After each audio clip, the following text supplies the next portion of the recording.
नमस्कार दोस्तों, मन चाहे ज्ञान चैनल में आपका स्वागत है। आज हम बात करने वाले हैं the God delusion by Richard Dawkins के बारे में। क्या भगवान सच में है? क्या धार्मिक विश्वास हमारे विकास में सहायक हैं या रुकावट? क्या धर्म बिना सबूतों के हमें भ्रमित करता है?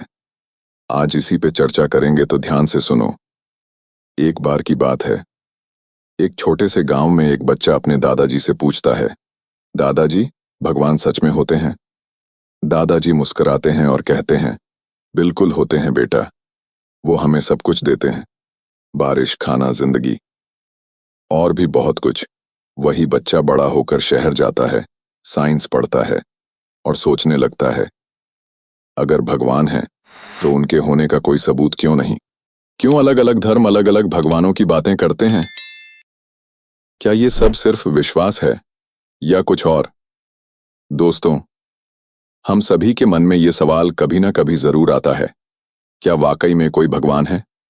क्या हमारे धार्मिक विश्वास सच हैं या बस समाज से सीखे गए विचार? इन्हीं सवालों को लेकर मशहूर वैज्ञानिक रिचर्ड डॉकिंस ने लिखी है एक जबरदस्त और विवादास्पद किताब द गॉड डिल्यूजन, जिसमें वो कहते हैं, भगवान में विश्वास करना एक भ्रम है और विज्ञान के जरिए हम उस भ्रम से आजाद हो सकते हैं। लेकिन ये सिर्फ नास्तिकता की किताब नहीं है, ये एक सोचने की क्रांति है जो आपको मजबूर करेगी ये पूछने के लिए, मैं जो मान रहा हूं, क्या वो सच है? तो इस वीडियो को अंत तक जरूर देखिए, क्योंकि आज आप जानेंगे कि क्यों रिचर्ड डॉकिंस मानते हैं कि धार्मिक विश्वास सिर्फ सांस्कृतिक आदत है, ना कि कोई सच्चाई। और आखिर में आप खुद तय करेंगे, आपकी आस्था तर्क पर आधारित है या बस परंपरा पर। तो चलिए शुरू करते हैं। पहला अध्याय, एक गहराई से धार्मिक नास्तिक। दोस्तों, इंट्रो की कहानी याद है ना, जहां एक बच्चा दादाजी से पूछता है, भगवान सच में है? अब वो बच्चा बड़ा हो गया है, सोचने लगा है और अब सवाल पूछ रहा है, क्या मुझे भगवान में विश्वास नहीं तो क्या मैं अधार्मिक हूं? रिचर्ड डॉकिंस इस अध्याय की शुरुआत करते हैं एक दिलचस्प बात से। वो खुद को रिलीजियस कहते हैं, लेकिन भगवान पर विश्वास नहीं करते। कैसे? लेखक कहते हैं, मैं धार्मिक नहीं हूं जैसे कि पूजा पाठ या मंदिर मस्जिद में जाने वाला व्यक्ति होता है, लेकिन मैं इस ब्रह्मांड की खूबसूरती, विज्ञान की गहराई और जीवन के रहस्य के प्रति गहराई से श्रद्धावान हूं। उन्हें जब कोई सुंदर गणितीय नियम, कोई नई वैज्ञानिक खोज या ब्रह्मांड का विशाल विस्तार दिखता है, तो उनके अंदर वही भाव आते हैं जो शायद किसी धार्मिक व्यक्ति को मंदिर में आरती सुनकर आते हैं। लेकिन फर्क सिर्फ इतना है, वो उन भावों को ईश्वर से नहीं बल्कि विज्ञान और तर्क से जोड़ते हैं। एल्बर्ट आइंस्टाइन का उदाहरण लेखक बताते हैं कि महान वैज्ञानिक एल्बर्ट आइंस्टाइन भी अपने लेखों में अक्सर कहते थे, I am a deeply religious non believer. Einstein का रिलीजन से मतलब था ब्रह्मांड के रहस्यों के लिए विस्मय और आदर। उन्होंने कभी किसी व्यक्ति रूपी ईश्वर में विश्वास नहीं किया था। उनकी धार्मिकता स्पिरिचुअल ऑ थी, न कि फेथ बेस्ड डिवोशन। लेखक इस बात पर जोर देते हैं कि धार्मिक भावना और ईश्वर पर विश्वास एक ही चीज नहीं है। धर्म का दोहरा अर्थ, यह अध्याय यह भी समझाता है कि धर्म शब्द के दो अलग अलग अर्थ हो सकते हैं। पहला, ऑर्गेनाइज्ड रिलीजन, व्यवस्थित धर्म, जैसे कि हिंदू, मुस्लिम, ईसाई आदि, जिनमें नियम, ग्रंथ और भगवान की पूजा शामिल है। दूसरा, एग्जिस्टेंशियल रेवरेंस, अस्तित्व के प्रति श्रद्धा, जब हम ब्रह्मांड, जीवन और चेतना को देखकर चमत्कृत हो जाते हैं। वो भावना जिसे डॉकिंस पोएटिक नेचुरलिज्म कहते हैं। डॉकिंस दूसरे प्रकार की धार्मिकता को स्वीकार करते हैं, लेकिन पहले को अंधविश्वास और संस्कृति का विरासत मानते हैं, जो बिना सवाल पूछे बस पीढ़ियों तक चलता रहता है। धार्मिक विश्वासों का विज्ञान के साथ टकराव। लेखक बताते हैं कि अगर कोई कहता है कि भगवान ने यह दुनिया 6000 साल पहले बनाई थी, तो यह सिर्फ धार्मिक दावा नहीं है, यह एक वैज्ञानिक दावा है जिसे विज्ञान गलत साबित कर चुका है। इसलिए वो कहते हैं, जब धर्म विज्ञान के दायरे में आता है और झूठा साबित होता है, तो हम उसे सिर्फ आस्था कहकर नहीं बचा सकते। ईश्वर की आवश्यकता क्यों महसूस होती है? कई लोग पूछते हैं, अगर भगवान नहीं है तो फिर यह सब कुछ कैसे बना? लेखक इस पर कहते हैं, यह सवाल ही गलत दिशा में है। ब्रह्मांड के पीछे कोई निर्माता नहीं, बल्कि प्राकृतिक प्रक्रिया है, जैसे बिग बैंग और एवोल्यूशन। अध्याय के अंत में उठता है एक सवाल, अगर हम बिना भगवान के भी जीवन की सुंदरता, नैतिकता और रहस्य को अनुभव कर सकते हैं, तो फिर इतिहास में इंसानों ने धर्मों को इतनी ताकत क्यों दी? क्या धर्म इंसानी समाज की जरूरत था या बस एक पुराना भ्रम? ये जानने के लिए अगले अध्याय में जानिए, धर्म कैसे बना, धर्म का मनोवैज्ञानिक और सामाजिक आधार क्या है। दूसरा अध्याय, अंतरालों का भगवान। दोस्तों, भगवान कहाँ रहते हैं? जहां हमारा ज्ञान नहीं पहुंचता वहां। इस अध्याय की शुरुआत लेखक एक बेहद दिलचस्प लेकिन आलोचनात्मक अवधारणा से करते हैं, जिसे कहा जाता है गॉड ऑफ द गैप्स, यानी अंतरालों का भगवान। इसका मतलब है, जहां इंसानी ज्ञान खत्म हो जाता है, वहां लोग भगवान को घुसेड़ देते हैं। यानी अगर हमें कोई चीज समझ नहीं आती, जैसे ब्रह्मांड कैसे बना, भगवान ने बनाया, जमीन क्यों हिलती है, भगवान नाराज हैं, बिजली क्यों चमकती है, भगवान का क्रोध है, लेकिन लेखक बताते हैं कि ये रवैया जिज्ञासा को खत्म कर देता है और ज्ञान की खोज की राह रोकता है। अज्ञान को भगवान कहना एक मानसिक शॉर्टकट है। लेखक कहते हैं कि गॉड ऑफ द गैप्स सोच इंसानी आलस्य और डर का नतीजा है।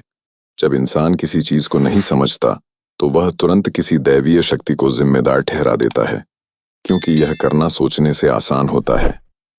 उदाहरण, हजारों साल पहले लोग सोचते थे कि सूर्य एक देवता है जो रथ पर बैठकर चलता है। क्यों? क्योंकि उन्हें नहीं पता था कि सूर्य क्या है। लेकिन अब हम जानते हैं, सूर्य एक गैसों का गोला है जो नाभिकीय संलयन, न्यूक्लियर फ्यूजन से ऊर्जा पैदा करता है। लेखक इसी तरह बताते हैं, जहां ज्ञान बढ़ता है, वहां भगवान पीछे हटते जाते हैं। विज्ञान बढ़ता है, धर्म घटता है। लेखक इस बात पर जोर देते हैं कि विज्ञान हर दिन नई खोजें कर रहा है। वो सवाल जिनका जवाब पहले भगवान की मर्जी कहा जाता था, अब उनके वैज्ञानिक उत्तर हैं। पहले लोग सोचते थे, अब हम जानते हैं, बारिश भगवान की कृपा है। यह जल चक्र वाटर साइकिल से होता है। बीमारी शाप है, यह बैक्टीरिया और वायरस से होती है। सूरज देवता है, यह एक तारा है जो हाइड्रोजन फ्यूज कर रहा है। तो फिर सवाल यह है, अगर पहले जो भगवान का काम माना जाता था वो आज विज्ञान से साबित हो चुका है, तो क्या भगवान की भूमिका सिर्फ हमारे अज्ञान के क्षेत्र तक सीमित है? पता नहीं का मतलब भगवान नहीं होता। लेखक कहते हैं कि वैज्ञानिक होना मतलब यह नहीं कि आपको सब कुछ पता है, बल्कि इसका मतलब है कि आप कहते हैं, मैं नहीं जानता लेकिन मैं जानने की कोशिश करूंगा। इसके विपरीत धार्मिक सोच अक्सर कहती है, मैं नहीं जानता, इसीलिए भगवान ने ही किया होगा। यह सोच न सिर्फ तर्कहीन है, बल्कि खतरनाक भी, क्योंकि यह इंसानों की जिज्ञासा, खोज और आविष्कार की भावना को मार देती है। धार्मिक किताबों का वैज्ञानिक दावों से टकराव। लेखक यह भी बताते हैं कि धार्मिक ग्रंथों में बहुत से ऐसे दावे हैं जो सीधे विज्ञान से टकराते हैं। धरती सपाट है, लेकिन हम जानते हैं कि वह गोल है। पूरी दुनिया 6 दिन में बनी, लेकिन विज्ञान बताता है कि इसमें अरबों साल लगे। इंसान मिट्टी से बना, जबकि वैज्ञानिक रूप से वह विकासवादी प्रक्रिया से आया है। तो सवाल उठता है, क्या धार्मिक किताबों को विज्ञान की किताब की तरह मानना सही है? धर्म को विज्ञान के क्षेत्र में क्यों नहीं आना चाहिए? लेखक कहते हैं कि जब भी कोई धार्मिक व्यक्ति वैज्ञानिक दावों में दखल देता है, जैसे कि विकास, एवोल्यूशन झूठ है या बिग बैंग गलत है, तो वो धर्म को ऐसे मैदान में ला देता है जहां उसे तर्क, प्रमाण और जांच का सामना करना पड़ता है, और यहीं वो टिक नहीं पाता। अध्याय के अंत में उठता है एक सवाल, अगर हम हर उस चीज में भगवान को गुस्सा दें जिसे हम नहीं समझते, तो क्या हम कभी सच में जानने की कोशिश करेंगे? क्या ईश्वर एक खोज का अंत है या एक भ्रम की शुरुआत? यह जानने के लिए अगले अध्याय में जानिए, भगवान की परिकल्पना क्या है और क्यों लेखक उसे वैज्ञानिक रूप से गलत मानते हैं। अगला अध्याय जरूर देखें। दोस्तों, एक रिक्वेस्ट, वीडियो को लाइक करें, शेयर करें और सब्सक्राइब करना न भूलें, ताकि ज्ञान की यह यात्रा अधूरी न रह जाए। तीसरा अध्याय, क्यों लगभग निश्चित रूप से भगवान नहीं है। अगर सब कुछ भगवान ने बनाया तो भगवान को किसने बनाया। पिछले अध्याय में आपने जाना कि कैसे गॉड ऑफ द गैप्स यानी अज्ञात का भगवान एक खतरनाक सोच है जो हमारी जिज्ञासा को मारता है और ज्ञान की खोज को रोकता है। अब इस अध्याय में लेखक हमें सीधे सीधे टकराव की ओर ले जाते हैं। क्या सच में कोई सर्वशक्तिमान सर्वज्ञानी ईश्वर है? और अगर नहीं तो ऐसा क्यों है? ईश्वर ने सब बनाया? यह जवाब नहीं, सवाल है। लेखक कहते हैं कि धार्मिक लोग अक्सर कहते हैं ब्रह्मांड इतना जटिल है, जीवन इतना खूबसूरत है, जरूर किसी भगवान ने इसे बनाया होगा। लेकिन वे इस सोच पर एक सीधा सवाल खड़ा करते हैं। अगर आप कहते हैं कि कुछ इतना जटिल है कि वह खुद नहीं बन सकता, तो फिर भगवान जो और भी जटिल है वह खुद कैसे बन गया? यानी भगवान को किसने बनाया? यह सवाल धार्मिक सोच के पूरे आधार को हिला देता है, क्योंकि अगर हर चीज को बनाने के लिए एक रचयिता चाहिए तो खुद रचयिता को भी किसी ने बनाया होगा। सरलता बनाम जटिलता, किसका तर्क बेहतर है? विज्ञान में एक महत्वपूर्ण सिद्धांत है, ऑकैम्स रेजर, जो कहता है जब भी दो परिकल्पनाएं हों तो जो सरल हो उसे प्राथमिकता दो। अब सोचिए, एक तरफ है विज्ञान जो कहता है कि जीवन धीरे धीरे प्राकृतिक चयन नेचुरल सिलेक्शन से बना। दूसरी ओर है धर्म जो कहता है कि एक जटिल, अदृश्य, सर्वशक्तिमान ईश्वर ने सब कुछ एक झटके में बनाया।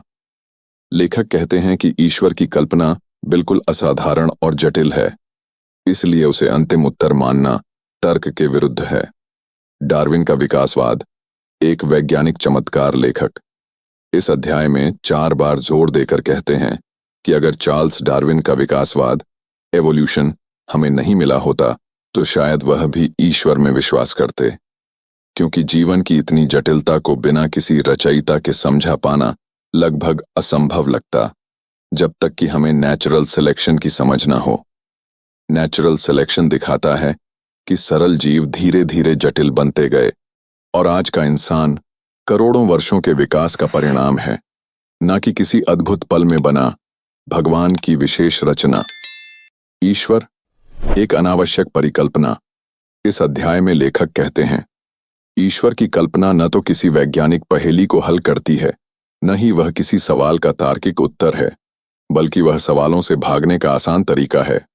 वे ईश्वर को एक अनावश्यक और उलझाने वाला विचार मानते हैं जो न तो अनुभवजन्य है, न ही वैज्ञानिक और न ही तार्किक। भगवान विचार क्यों टिकता है? तो सवाल यह है, अगर भगवान जैसी परिकल्पना तर्कहीन और अनावश्यक है तो भी करोड़ों लोग उस पर क्यों विश्वास करते हैं? लेखक इस सवाल का जवाब अगले अध्याय में देते हैं कि शायद ईश्वर की कल्पना सच्चाई नहीं बल्कि एक मनोवैज्ञानिक आवश्यकता है, एक ऐसा विचार जो डर, असहायता और सामाजिक नियंत्रण की वजह से बना। अध्याय के अंत में उठता है एक सवाल, अगर ईश्वर का अस्तित्व ज्यादा जटिल, तर्कहीन और अनावश्यक है तो फिर इंसान का दिमाग ऐसा विचार बनाता ही क्यों है? क्या ईश्वर इंसान के दिमाग की गहराई में छिपी एक एवोल्यूशनरी जरूरत है, या यह बस बचपन में डाले गए संस्कारों का नतीजा है? यह जानने के लिए अगले अध्याय में जानिए धर्म और ईश्वर में विश्वास के पीछे छिपा मनोविज्ञान और जैविक तर्क। चौथा अध्याय, आखिर हम ईश्वर में विश्वास क्यों करते हैं? क्या ईश्वर की कल्पना इंसान की जैविक जरूरत है? पिछले अध्याय में लेखक ने यह तर्क दिया था कि ईश्वर का अस्तित्व लगभग असंभव है, और अब वो इस अध्याय में यह समझाने की कोशिश करते हैं कि अगर ईश्वर नहीं है तो फिर भी इंसान हजारों सालों से ईश्वर में क्यों विश्वास करता आ रहा है? क्या यह सिर्फ संस्कार है, या फिर हमारे मस्तिष्क में ही कोई गहराई से छिपी जैविक प्रवृत्ति है जो हमें ईश्वर की ओर आकर्षित करती है? ईश्वर एक बायोलॉजिकल बाय प्रोडक्ट हाइपोथेसिस। लेखक कहते हैं कि इंसान का दिमाग लगातार पैटर्न पहचानने की कोशिश करता है। जैसे अगर बादल गरजते हैं तो हम सोचते हैं कि कोई शक्ति नाराज है, अगर कोई बुराई होती है तो हम मानते हैं कि किसी अदृश्य शक्ति की सजा है। यह सोच हमारे दिमाग का बचाव तंत्र है, यानी हमें किसी भी अनजानी चीज के पीछे एक कारण ढूंढना होता है। और यही कारण धीरे धीरे एक ईश्वर की धारणा में बदल जाता है। बचपन में विश्वास की आदत, ब्लाइंड ट्रस्ट। लेखक बताते हैं कि बच्चे जब छोटे होते हैं तो उन्हें बिना सोचे विश्वास करना पड़ता है। अगर मां कहती है अग्नि मत छुओ या सड़क पर मत भागो, तो बच्चा तुरंत मानता है, सोचता नहीं। यह ब्लाइंड ट्रस्ट जीवन रक्षा के लिए जरूरी है, लेकिन यही आदत जब धार्मिक बातों पर लागू होती है, जैसे कि भगवान सब देख रहा है या मंदिर में झूठ नहीं बोलना चाहिए, तो ये बातें बिना सवाल पूछे बच्चे के दिमाग में बैठ जाती हैं। यही विचार बचपन से वयस्कता तक साथ चलते हैं और व्यक्ति उन्हें सच की तरह मानता रहता है, भले ही उनके पीछे कोई सबूत न हो। एवोल्यूशनरी साइकोलॉजी का तर्क।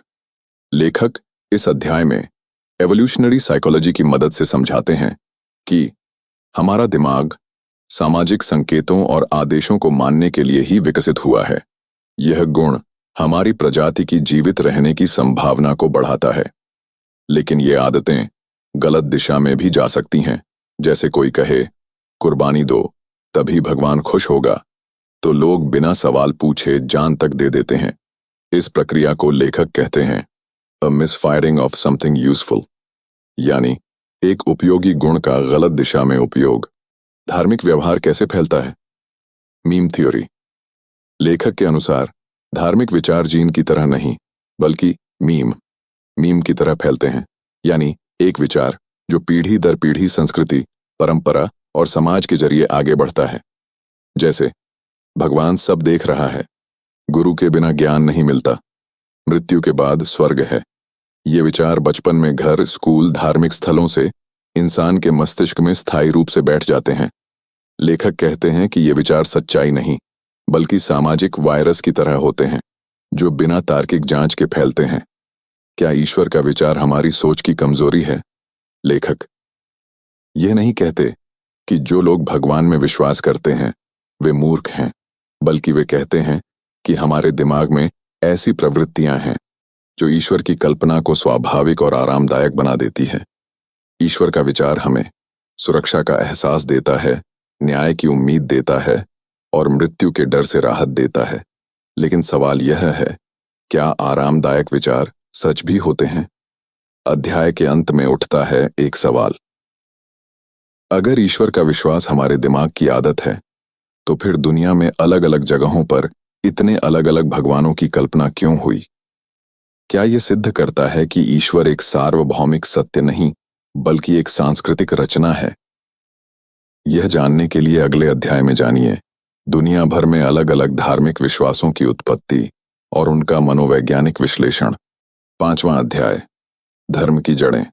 क्या धर्म मानव दिमाग की एक गलत फहमी है? लेखक कहते हैं धर्म इसलिए नहीं है क्योंकि ईश्वर है, बल्कि धर्म इसलिए है क्योंकि इंसानी दिमाग में कुछ पैटर्न ढूंढने और आज्ञा मानने की प्रवृत्ति है।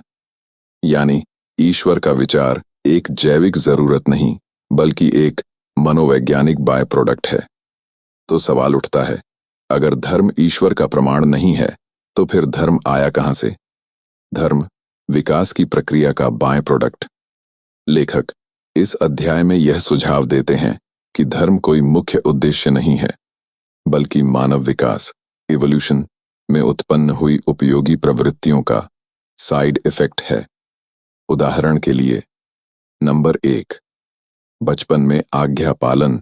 जब बच्चे माता पिता या बुजुर्गों की हर बात बिना सवाल पूछे मानते हैं, तो यह जीवित रहने की संभावना को बढ़ाता है। यही आदत अगर धार्मिक आदेशों पर लागू हो जाए, तो वह धर्म का रूप ले लेती है। धर्म इस ब्लाइंड ओबीडियंस का सांस्कृतिक विस्तार है। Number 2, evolutionary advantage. लेकिन दिशा बदल गई। लेखक यह भी कहते हैं कि इंसान ने कई ऐसे व्यवहार विकसित किए जो उसकी प्रजाति को जीवित रखने में मदद करते हैं, जैसे एक साथ रहना, सोशल बॉन्डिंग, समूह में काम करना, परंपराओं का पालन करना। लेकिन ये सारे व्यवहार बिना वैज्ञानिक आधार के विश्वासों को जन्म दे सकते हैं। जैसे बारिश के लिए प्रार्थना करो, बीमारी के लिए भगवान को मनाओ। ये विश्वास धीरे धीरे धार्मिक परंपराओं में बदल जाते हैं। धार्मिक अनुष्ठान, एकता या अंधता। धर्म के कई नियम और रीति रिवाज रिचुअल्स समूह में एकजुटता और अनुशासन लाते हैं।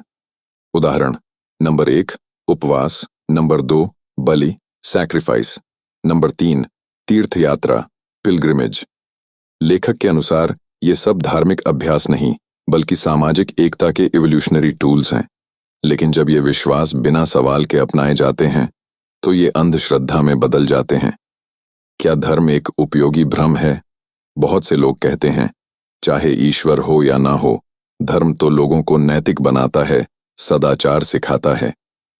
लेखक इस बात को चुनौती देते हुए कहते हैं, अगर धर्म नैतिकता की जड़ होता तो नैतिकता केवल धार्मिक लोगों में ही दिखती। पर ऐसा नहीं है। नैतिकता धर्म से पुरानी है। यह इंसान की सामूहिक जीवन जीने की कला का हिस्सा है। क्यों हर समाज में अलग अलग धर्म हैं?